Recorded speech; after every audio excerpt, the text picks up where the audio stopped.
G'day guys, kia ora and good evening. Dave here from New Zealand Outdoor Blades and Bullets. Hope you're doing fantastic. Today I'm going to do a little bit of a historical piece on a historical military firearm, if you're interested in that sort of thing. And that is the Thompson submachine gun and the relationship it had and use it had with the New Zealand Army during World War II. Now, this is of interest to me because my grandfather fought with the New Zealand Army or the 2nd New Zealand Expeditionary Force in World War II, so he would have come across the Thompson submachine gun. And I've always liked the look of the Thompson submachine gun because I understand it is one of the better quality and more expensive submachine guns that was made and used during the World War II period.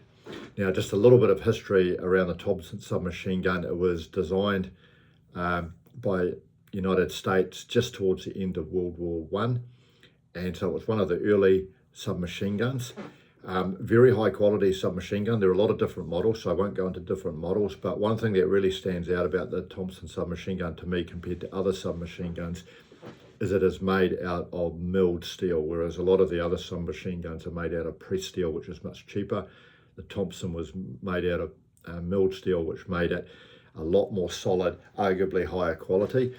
And also very expensive. I'll talk about the price later. Now, going into the late 1930s, New Zealand and Commonwealth forces, of course Britain, Canada, particularly in this case Australia and New Zealand, were armed with bolt action 303 rifles and suddenly decided we've got a capability gap with our infantry because we don't have submachine guns at this point. So just prior to World War II, New Zealand purchased off the United States a significant number of Thompson submachine guns, as did Australia.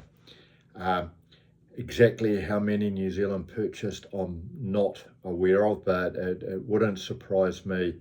It probably would have been at least 500, and it could have been a lot more than that. I'm not sure how many Australia got, and these were issued to infantry sections, so every infantry section or squad, as the Americans call them, in Australia and New Zealand had a Thompson submachine gun, and these would have been a pretty impressive technology at the time because you're going from a bolt action Lee Enfield, and if you're lucky you're a scout or maybe a section commander, you got the Thompson submachine gun.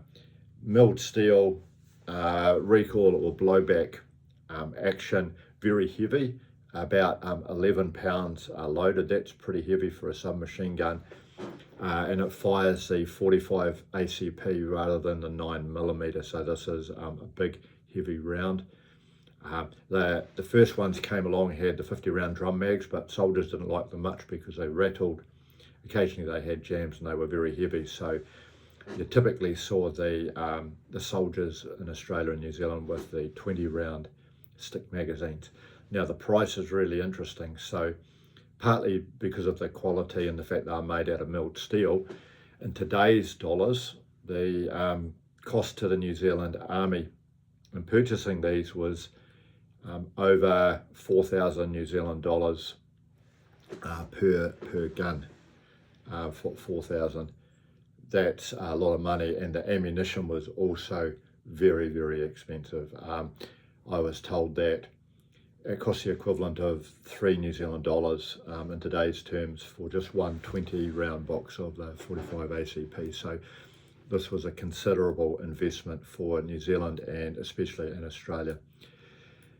Now, New Zealand went on to use these successfully during the campaigns in Greece and Crete and in North Africa, and particularly in during the Italian campaign.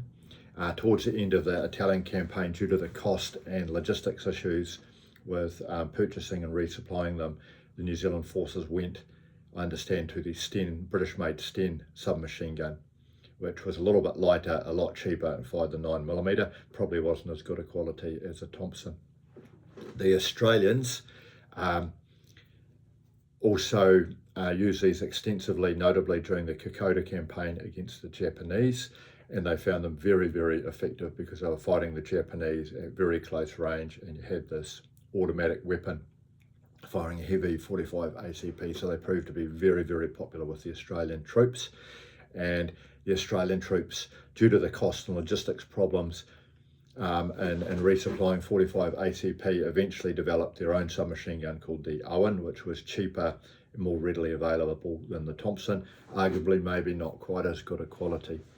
At this point, we had New Zealand commandos operating with Fijian forces in the Guadalcanal campaign. They didn't do as much fighting as, say, the US Marines, but they were there. And they had the Thompson as well to start with, but they went on to adopting the Australian Owen submachine gun during those campaigns.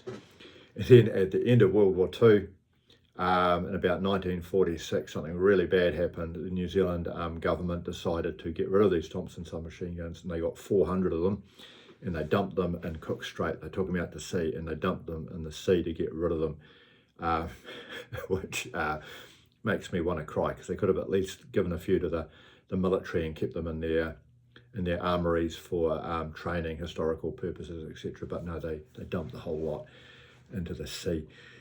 But anyway, it's just a little bit of a historical piece for those that are into this sort of thing. So if you got this far, thanks for watching. Have a fantastic day. I'd particularly love to hear probably my American friends who've got might own one of these and have got a little bit more information about the Thompson submachine gun. So have a fantastic day and cheers.